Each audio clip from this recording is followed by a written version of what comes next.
कामयाब होने के लिए किसी भी व्यक्ति में कामयाबी की इच्छा होना बहुत ज़रूरी है, क्योंकि इच्छा ही सफलता के सफ़र का पहला कदम है।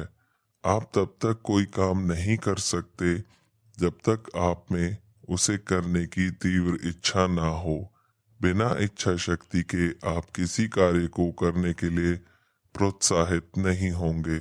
बहुत से लोग ऐसा कहते हैं कि मैं जानता हूँ कि मेरी इच्छा क्या है और उसे पाने के लिए मुझे क्या करना है। सिर्फ चाहने से आपको किसी भी कार्य क्षेत्र में मनचाहे परिणाम नहीं मिल सकते। किसी भी काम में कामयाब होने के लिए सबसे पहले आपके मन में उसके लिए धधकती हुई तीव्र इच्छा होनी चाहिए, जो आपको उस दिशा में कदम उठाने के लिए प्रेरित करे। जब आप तीव्र इच्छा शक्ति से किसी दिशा में कदम उठाते हैं तो परिणाम अपने आप मिल जाते हैं। यहाँ मैं आपको एक बात बताना चाहूँगा कि चाहत और तीव्र इच्छा में क्या फ़र्क है। चाहत का मतलब है जब आप किसी चीज को पाना चाहते हैं, लेकिन आप उस बारे में 100% श्योर नहीं है कि वह आपको मिलेगी या नहीं। दूसरी ओर तीव्र इच्छा का मतलब है जब आपको पूरा विश्वास होता है कि आप अपनी मंजिल को एक दिन हासिल कर ही लेंगे। जैसे कि एडविन सी बार्न्स के मन में थॉमस एडिसन के साथ बिजनेस करने की तीव्र इच्छा थी। यह सिर्फ एक चाहत नहीं थी या कोई मनोकामना नहीं थी, क्योंकि बार्न्स की एडिसन के साथ काम करने की तीव्र इच्छा थी और उन्हें यकीन था वह एडिसन के साथ बिजनेस करने में जरूर कामयाब होंगे। बार्न्स जब एडिसन से पहली बार मिले तो उन्हें उनके साथ बिजनेस करने का मौका नहीं मिला, लेकिन कुछ वर्षों बाद जब भी एडिसन से दोबारा मिले तो उनकी ये इच्छा पूरी हो चुकी थी और वो एडिसन के बिजनेस पार्टनर थे।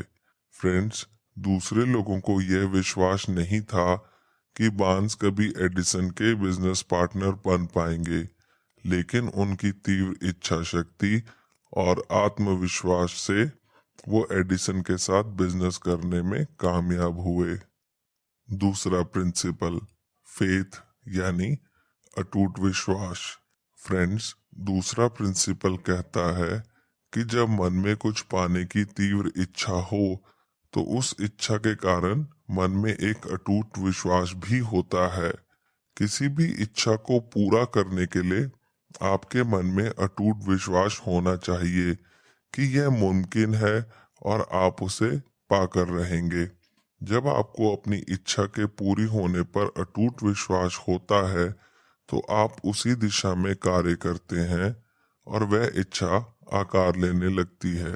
फ्रेंड्स, जो लोग ऐसा सोचते हैं कि वह प्यार के काबिल नहीं है, चाहे वह ऐसा अपने अवचेतन मन में ही क्यों ना सोचते हों, वह अपने आप को ऐसे रिश्तों में बंधा हुआ पाते हैं जो अक्सर खराब हो जाते हैं या टूट जाते हैं।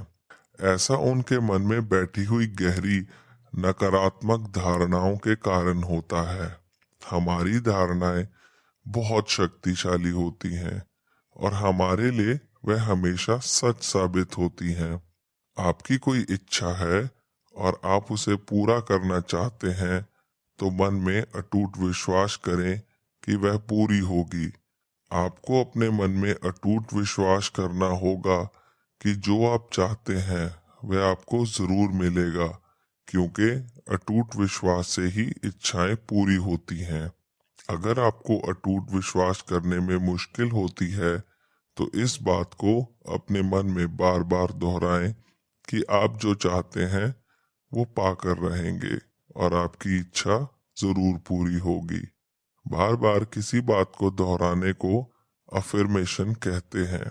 जब आप किसी अफर्मेशन को मन में बार बार दोहराते हैं तो वह बात आपके अवचेतन मन में बैठ जाती है और आपको सच लगने लगती है।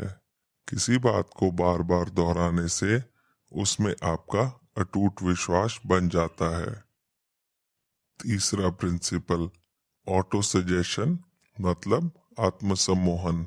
फ्रेंड्स, बचपन से ही समाज ने और हमारे माता पिता ने हमारे लिए कुछ सीमाएं निर्धारित की हैं। समाज कहता है कि हमें उन सीमाओं के अंदर ही जीना है और उससे बाहर जाकर हम कोई कार्य नहीं कर सकते। यही कारण है कि जीवन में कुछ भी बड़ा करने को नहीं सोचते, क्योंकि हमें बचपन से ऐसा बताया गया है कि हम जीवन में कुछ बड़ा नहीं कर सकते। समाज हमें कहता है कि कुछ बड़ा करने के बारे में सोचना भी पाप है। ये धारणाएं हमारे अवचेतन मन में आत्मसम्मोहन की तरह काम करती हैं और हमारा पक्का विश्वास बन जाता है कि हम कुछ बड़ा पाने में और कुछ बड़ा करने के काबिल नहीं हैं। बचपन से ही ऐसी धारणाएं होने के कारण हम कभी बहुत बड़ा करने की सोचते ही नहीं। फ्रेंड्स, ऐसी नकारात्मक धारणाओं से मुक्ति पाने के लिए हमें ध्यान लगाना होगा। उसके लिए हमें किसी शांत जगह पर जाकर अपने मन को शांत रखकर नई धारणाओं को दोहराना होगा, जिससे कि वह हमारे अवचेतन मन में बैठ जाएं। नई धारणाएं जैसे कि वह सब कुछ पाने की काबिलियत जो हम चाहते हैं। दुनिया में कोई भी चीज छोटी या बड़ी नहीं होती। यह सब तो बचपन से हमारे माता पिता और समाज ने हमें सिखाया है। ध्यान लगाकर आपको अपने आप से यह कहना होगा कि आप वह सब कुछ पाने के काबिल हैं जो आप जीवन में चाहते हैं। आप जीवन में कुछ भी बन सकते हैं, कोई भी लक्ष्य हासिल कर सकते हैं, चाहे वह कितना भी बड़ा क्यों ना हो। ध्यान लगाकर ऐसा करने से ये सब नई बातें आपके मन में बैठ जाएंगी और आपकी सोच सकारात्मक बन जाएगी। समय के साथ साथ ये अफर्मेशंस आपकी नई धारणाएं बन जाएंगी और आप में काबिलियत और अटूट विश्वास पैदा करेंगी। चौथा प्रिंसिपल, स्पेशलाइज्ड नॉलेज मतलब विशेष ज्ञान। फ्रेंड्स, चौथा प्रिंसिपल कहता है कि कामयाब होने के लिए हमें विशेष ज्ञान की जरूरत होती है और सिर्फ विशेष ज्ञान लेना ही काफी नहीं, बल्कि उसका इस्तेमाल करना भी जरूरी है। अगर मात्र ज्ञान हासिल करने से कोई कामयाब हो सकता तो विश्वविद्यालयों के प्रोफेसर और वैज्ञानिक दुनिया के सबसे महान और कामयाब लोग होते। लेकिन ऐसा नहीं है। जानकारी हासिल करने से कोई भी व्यक्ति बुद्धिमान या कामयाब नहीं होता। आज हम ऐसे युग में जी रहे हैं जिसमें ज्ञान हमारी उंगलियों पर है। जैसे कि आप सब जानते हैं कि मोबाइल फोन और इंटरनेट की सुविधा आज सबके पास है।